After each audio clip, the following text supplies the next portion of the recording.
Film in Sunderland where a small protest is taking place about child protection. Now, Rob, tell me a little bit about today. We're doing DADS Matter. We're from an organisation from Liverpool, and basically it's about the corruption in family courts. They're not upholding the law. So we've come together today to do a protest and just connect the people, just start connecting so our voices can be heard and share our story. So have you had first-hand experience through the family court? I've been going through it myself for 13 years, and I've been fighting, and the false allegations that I've had against me are just unbelievable, and I prove myself constantly. I've had to do drug tests, prove me innocence, and it just keeps on happening over the years, and I've just had to constantly fight for my children, so it needs to end. There's been many exposures about the family courts. I made them myself. Do you think things are going to get any better? Well, hopefully that's what we're trying to do now. So we want the social services, CAFCAS and the family courts to start upholding the law, because that's what they're not doing. You know, we're fighting for our children, and it's heartbreaking, and the mental health that they're causing is just unbelievable. There's pilot projects at the minute where family courts are open to speak about. Do you think that's a good idea?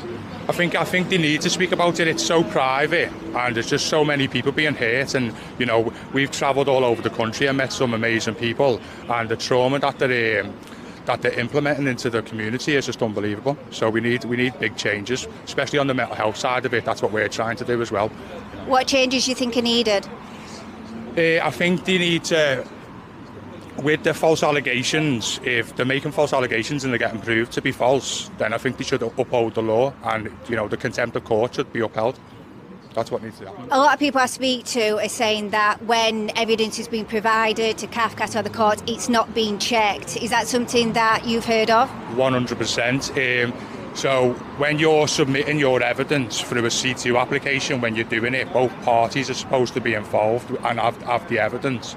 And when it's going to court, the solicitors aren't sending it to the barristers. So because it's not mentioned in the court, they're not using it. And then when you do like the contempt of court application, they're telling you that you've got to go to the higher court. So it's just affecting everyone. They're not doing the contempt. Some people are saying, you know, they call it the secret cause, and they think that because no one's allowed to speak about it, that's why a lot of corruption is allowed to go on and, you know, not be held to account. Do you think by opening it, do you think it could stop a lot of the corruption? I think the communication between the organisations that are liaising with the court, I think they need to be looked into. So you've got social services, CAFCAS, even the schools, all of them are involved, and it goes to the police as well. I think there needs to be a communication system where everyone's speaking to everyone, so the contempt of court can't be, well, the corruption can't happen then. So you're here representing, you know, the dads. I speak to a lot of women. You know, from the women's point of view, there's a lot of abusers that are getting contact and custody to children.